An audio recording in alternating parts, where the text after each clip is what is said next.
We now go beyond the stratosphere and look at how space affects human physiology.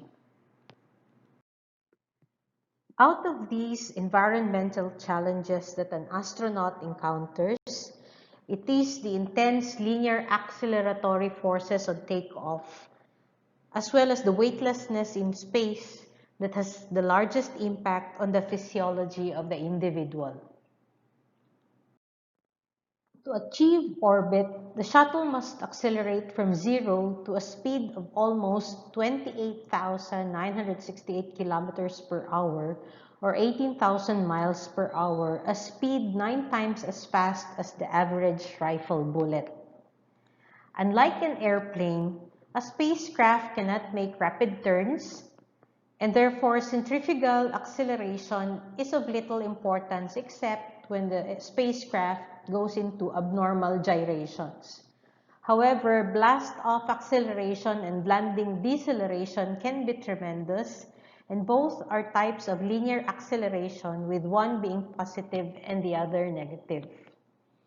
Acceleration during blast-off in a three-stage spacecraft shows that the first stage booster causes acceleration as high as 9g and the second booster as high as 8g. In the standing position, the human body could not withstand this much acceleration, but in a semi-reclining position, transverse to the axis of acceleration, the amount of acceleration can be withstood easily despite the fact that acceleratory forces continue for as long as several minutes at a time.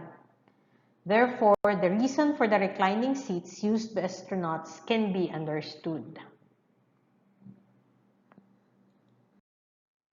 A person in an orbiting satellite or a non-propelled spacecraft experiences weightlessness, or a state of near-zero g-force, which is sometimes called microgravity.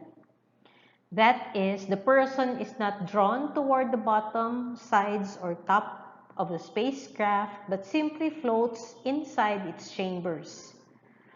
The cause of this weightlessness is not failure of gravity to pull on the body, because gravity from any nearby heavenly body is still active. However, the gravity acts on both the spacecraft and the person at the same time, so that both are pulled with exactly the same acceleratory forces and in the same direction.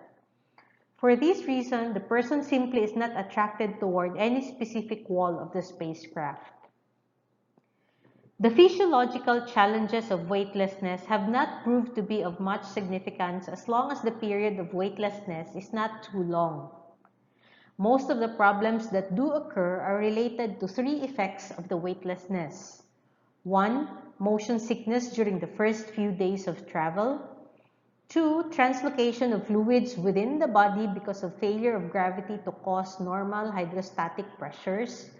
And 3. Diminished physical activity because no strength of muscle contraction is required to oppose the force of gravity. During long space flights and prolonged exposure to microgravity, gradual deconditioning effects occur in the cardiovascular system, skeletal muscles, and bone despite rigorous exercise during the flight. Studies of astronauts on space flights lasting several months have shown that they may lose as much as 1% of their bone mass each month, even though they continue to exercise. Substantial atrophy of cardiac and skeletal muscles also occur during prolonged exposures to a macrogravity environment. One of the most serious effects is cardiovascular deconditioning, which includes decreased work capacity, reduced blood volume, impaired baroreceptor reflexes, and reduced orthostatic tolerance. These changes greatly limit the astronaut's ability to stand upright or perform normal activities after returning to the full gravity of Earth. The term cardiovascular deconditioning summarizes the different symptoms affecting the space crews upon re-entry to Earth. They are mainly dizziness, increased heart rate and heart palpitations, an inability to assume the standing position, or what is called orthostatic intolerance, pre-syncopal feelings due to postural stress and reduced exercise capacity, And the orthostatic intolerance and the presyncopal feeling approaching loss of consciousness are due to inadequate perfusion of the brain. The impairment of the overall cardiocirculatory response to gravitational stress is caused by the ineffective control of blood pressure due to the resetting of carotid baroreceptors and to the loss of fluid volume and to the consequent mismatching of the beat-to-beat adjustment of the cardiac output to venous return. The decreased exercise capacity, however, is only in part attributable to the cardiocirculatory deconditioning, since some is due to musculoskeletal decay, which is also an effect of microgravity. Astronauts returning from space flights lasting 4 to 6 months are also susceptible to bone fractures and may require several weeks before they return to pre-flight cardiovascular bone and muscle fitness. As space flights become longer in preparation for possible human exploration, the effects of prolonged microgravity could pose a very serious threat to astronauts after they land, especially in the event of an emergency landing. Therefore, considerable research effort has been directed toward developing countermeasures in addition to exercise that can prevent or more effectively attenuate these changes. One such countermeasure that is being tested is the application of intermittent artificial gravity caused by short periods of centrifugal acceleration of the astronauts while they sit in specially designed short-arm centrifuges that create forces of up to 2 to 3G.